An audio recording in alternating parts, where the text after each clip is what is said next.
This is the Dive Into Discovery podcast, where curiosity meets insight, and every conversation uncovers a new layer of understanding.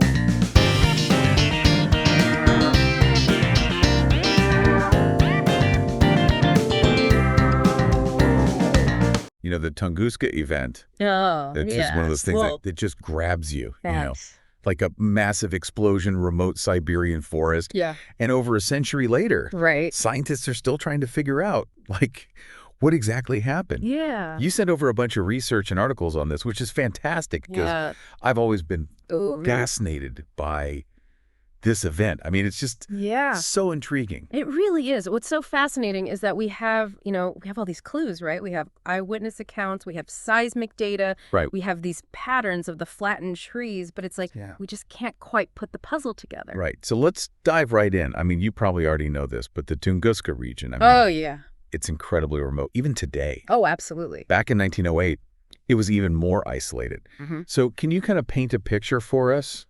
What do we know for sure about what happened on that June morning? Okay, so picture this, right? It's June 30th, 1908. This vast, untouched wilderness, the Tunguska River flowing silently through the forest. And then all of a sudden, boom, explosion rips through the air. Wow. Estimated to be about 10 to 15 megatons of TNT. Okay, so you're saying the energy released was on par with a thermonuclear weapon. Yeah, and you got to remember the Hiroshima bomb was only, 15 kilotons? Right. This is a megaton level event that's, 1,000 times more powerful. That's insane. So 80 million trees just flattened. Yeah, just in an instant.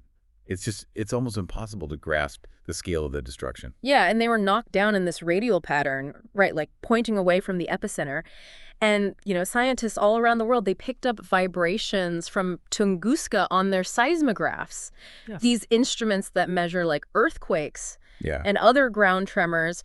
It was as if, the entire planet just rang like a bell. Wow, that's amazing. No. Now, with an explosion this powerful, you'd expect a massive crater. Oh, absolutely. Something you could see from space. You would think so. But here's where things get really interesting. Yeah. There is no impact crater. Nope. And that's the central mystery, I think, of the Tunguska event. Absolutely. That's the big one. So, if not an impact, then what? Right. The articles you sent mentioned some pretty, wild theories. Oh, yeah. We've got some good ones. Yeah. So, some really out there stuff. So let's maybe focus on the two leading contenders. Okay, yeah. Both involving objects from space. Mm. So the first one is the comet hypothesis. Right. And how does a comet, which is mostly ice and dust, right, how could that create this kind of explosion without leaving a crater? Well, so the idea is that a comet could have entered the atmosphere, right, and then just completely disintegrated before hitting the ground. And that would explain the lack of a crater. Okay. Right. Yeah, and, I was really struck by the eyewitness accounts that you sent over. A lot of them described a blinding fireball. Right. Streaking across the sky. Yeah, I mean, you got to imagine when a comet or asteroid explodes high in the atmosphere, the energy, it dissipates outwards like a giant bomb, right? Yeah. And it's that shock wave that does the damage. It flattens the trees, but because the object itself never hits the ground, there's no crater left behind. Oh, okay. It's kind of like a sonic boom, but on a much, much larger scale. So the comet basically vaporizes before it can make a crater. Yeah, pretty much. Okay. Okay, that's interesting. And then the other main theory is the asteroid hypothesis. Right. So how could that work? So with the asteroid hypothesis, the idea is that you have this small asteroid made of rock or metal, right? Yep. And it could have also exploded in the atmosphere, similar to the comet. Okay. And again, the impact would have been similar, creating that massive shock wave. Right. But leaving no crater. So it's either a comet or an asteroid, both exploding in the air before hitting the ground. I guess a big question is, which is more likely? That's the million-dollar question. Yeah. Tough to say, really. Both comets and asteroids, they can cause these air bursts. Right. And the evidence we have from Tunguska could support either theory. It's like a cosmic game of Clue, but we're missing the murder weapon. Exactly. I know there's been a lot of debate, within the scientific community about, is it a comet? Is it an asteroid? Right. What are some of the, arguments for and against each theory? Well, for the comet theory, one of the arguments in favor is the timing. Okay. Tunguska happened during a time when the Earth was passing through a meteor stream, Okay. which could increase the chance of a cometary encounter. Okay. But, some scientists argue that the energy released at Tunguska would require a comet, Right. much larger than anything we typically see in those meteor streams. Oh, okay. So it'd have to be a pretty big comet. Yeah. And what about the asteroid theory? What are the arguments there? Well, one point in favor of the asteroid theory is that some researchers believe they've found these tiny fragments of meteoric material Oh, wow. in the soil around Tunguska. Interesting. And this could suggest, a rocky or metallic body, like an asteroid. Okay. But the analysis of these fragments is still ongoing. Right. It's difficult to, conclusively link them to the actual event. Right. So it's not definitive. Right. Yeah, so both theories, they have their strengths and weaknesses. Yeah. But I think what's fascinating is that even without, a definitive answer, right. Yeah. the debate itself absolutely. has pushed scientific understanding forward. Oh, totally. Yeah. And, it's important to remember that, science is a process. Right. It's ongoing discovery. We might not have all the answers now. Right. But the search for those answers, that's what drives progress, Yeah. No, that's a great point. And speaking of driving progress, I know there have been some recent expeditions to the Tunguska site using advanced technology. Yeah. Wow. What are scientists hoping to find, now?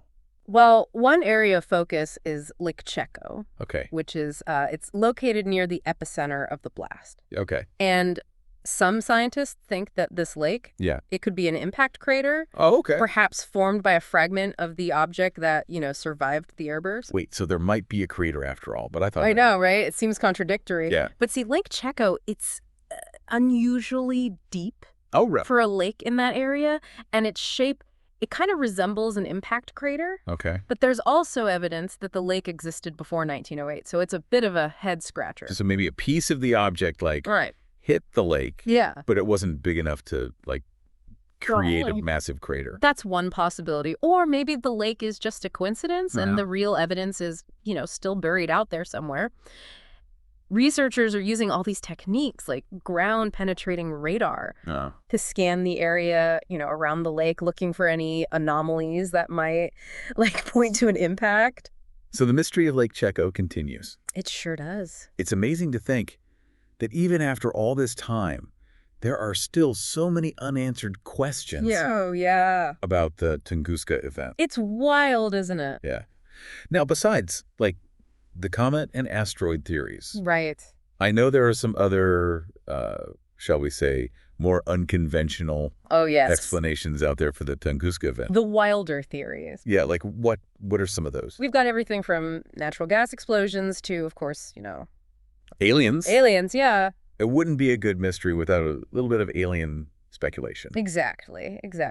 But while these ideas are, they're definitely intriguing, it's important to, approach them with a healthy dose of skepticism. Right. There's no real scientific evidence to support the idea that, aliens were involved. Right, of course. In the Tunguska event. You always got to remember to separate, speculation from actual scientific evidence. Yeah.